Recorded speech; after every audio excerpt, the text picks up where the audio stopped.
Have you heard the statement, this person lacks home training?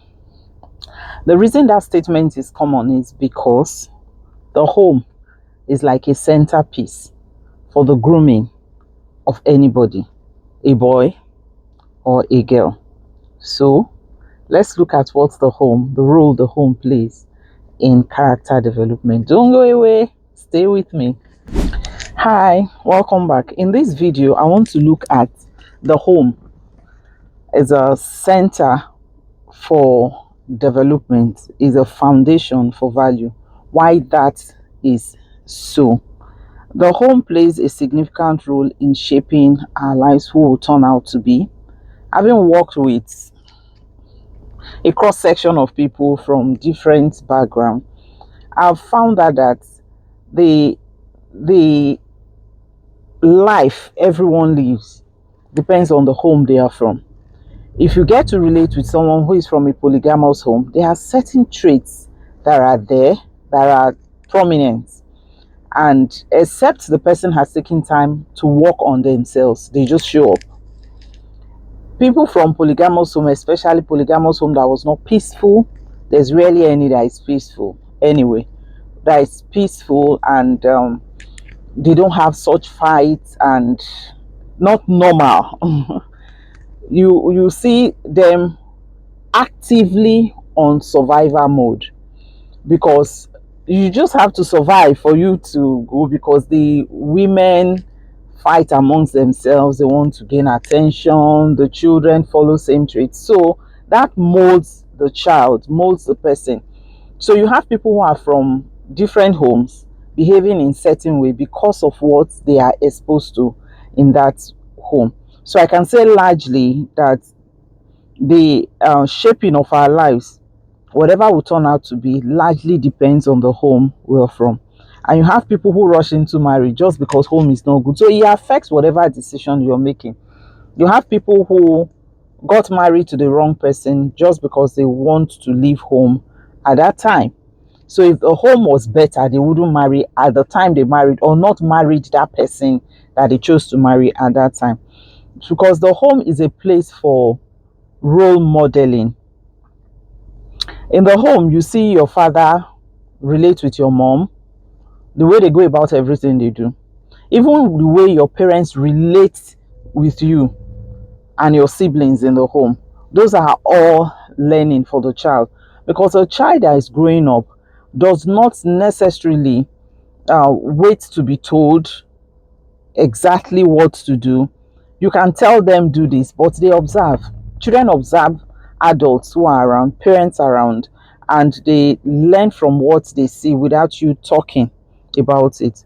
So role modeling is based primarily on the way a child will absorb value in the home.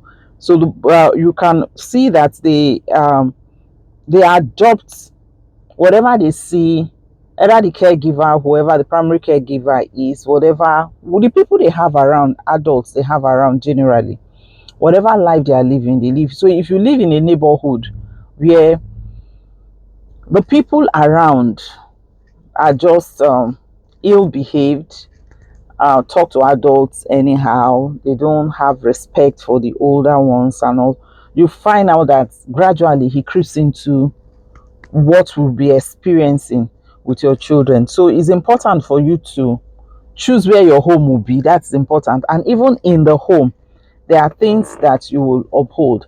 I was discussing with a young boy, and I was telling him, I said, it's very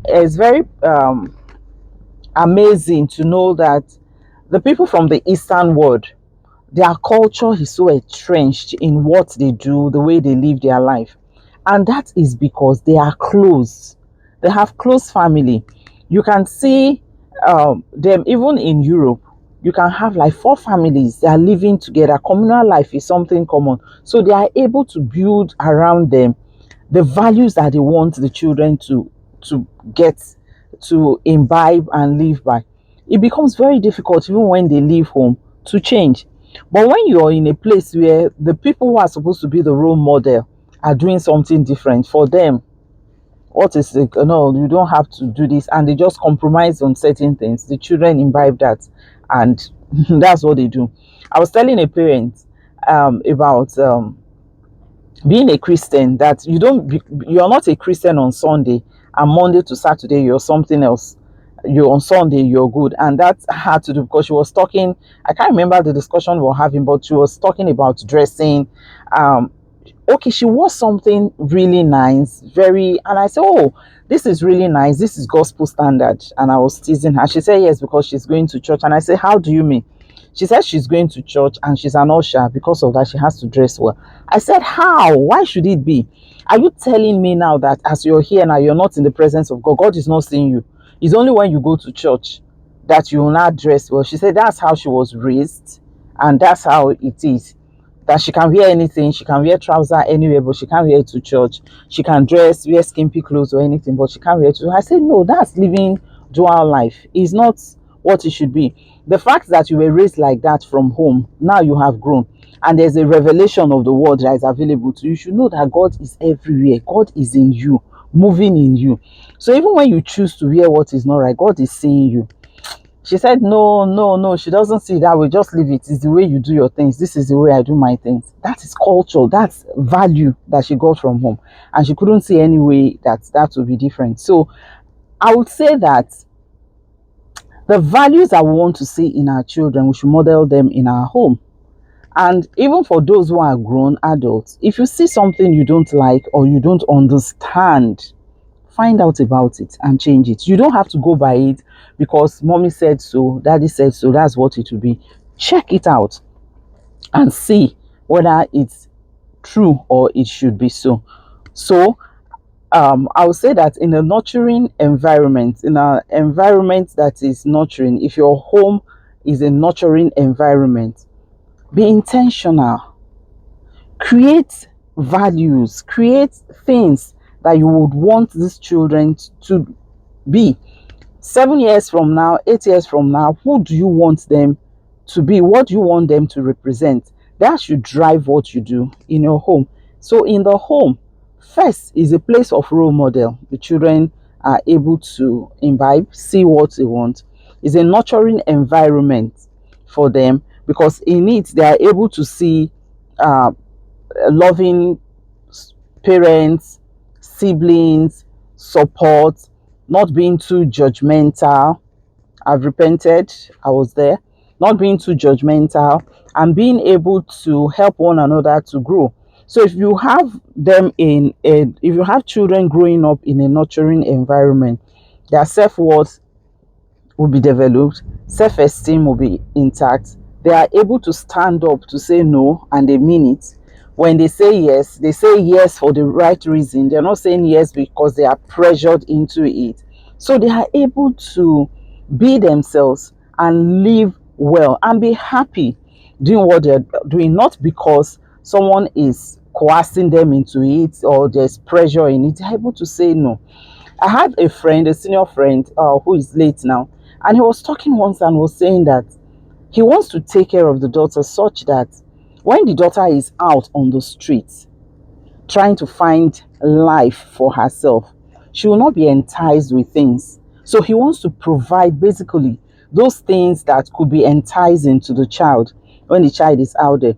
So if he's giving her a treat once in a while, take her out and just to satisfy that part of her so she won't have craving for something else.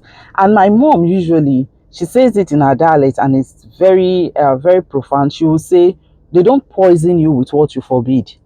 So it means what you don't have eyes for, what is not attracting you, what you're not focusing your gaze on will not be something that that you'll be poisoned with. So your the temptation that you are faced with, if you don't have a flair for it, it will not appeal to you. So it means you have to take care of yourself and eliminate those things that could be such in your life. So the home is a place for life lessons where you learn essential skills, you learn responsibility, you learn empathy, you learn problem solving. Because in the home, why it is primarily, it is very wrong if you have children in the house and they are not responsible for anything, everything is done for them. It's not, you're not helping them, because out in the world they won't get that. I was watching a movie, and a 16 years old girl that could not do anything, like anything, and the father is a single parent, so she stays with the father. But because the father was not in her life for a long time, the father was just trying to make up, so he finds it difficult to scold her when she's doing something wrong, and she became so rude and saucy. And the father has a friend who came and visited and saw what we said. What, guy, what are you doing? You're spoiling this girl. She's 16 and she can't do anything. She can't cook. All she can do is cook indomie, boil water, and you have to get cleaners to come into the house to clean. And you have a 16 years old. Her room is untidy. No, no, no, you're not doing well. You need to do something about it. And then she came in. She actually works with children, and discussion went on, and she had to come and put some things in place. Of course, the child resisted, and she said, "This is not love. This is not what she's used to. This is not what it." But then she um, uh, persisted. The teacher persisted. Persistence led to the girl being able to adapt to it, and of course, she started showing love in between, and the girl was now enjoying it. But guess what?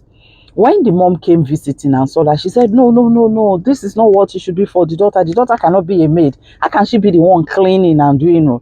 And that in itself speaks to the fact that she raised the girl in that way. Growing up as children, usually you will tell the girl child, "You need to do this. When you go to your husband's house, you're going to be you're going to take care of your husband, you're going to," and they neglect the son. They don't do that for the son, and that's why you have some men who are just liability, like liability. You have to be packaging them and causing so much trouble. But the thing is, the home is the place where the child should learn those values, learn skill, learn empathy, being able to relate with people, have self-worth. These are all things that should happen in the home. And if that is done, the child grows up to be better, able to relate with others, and be able to contribute their quota to the society as they're growing. It's important for those children to be taught, because when they become adults, they are not they don't have the mental block of entitlement. They're able to relate with people intelligently and emotionally, be understanding with people.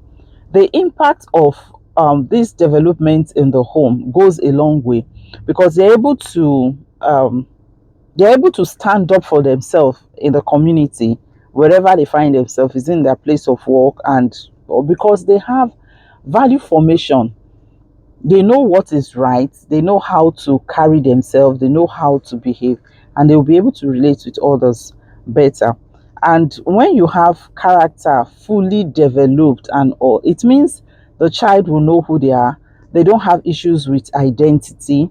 They know, "I am who I am, so I don't have to seek validation for you to express myself in the way I need to express myself."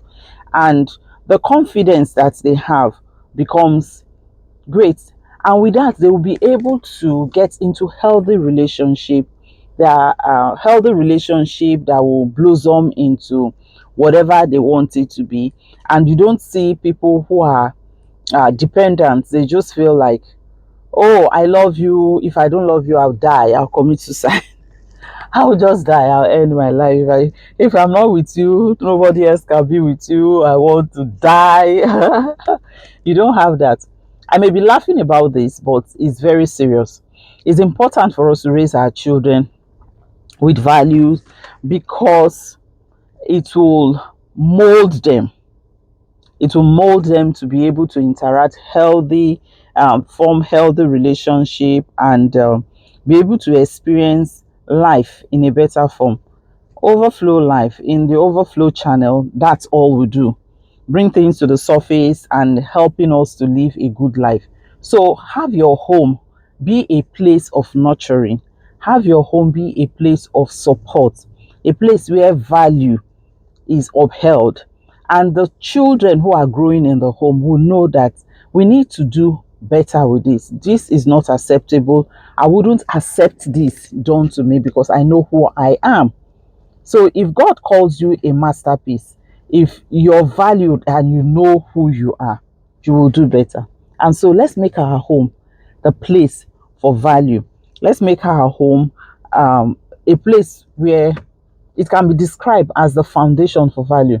And don't skip your upbringing classes. I jokingly say that some people skip their upbringing classes, so they are not able to learn everything. Learn all that you need to learn, and parents should be able to create that comfort for the children, for them to know that it doesn't matter what is happening out there.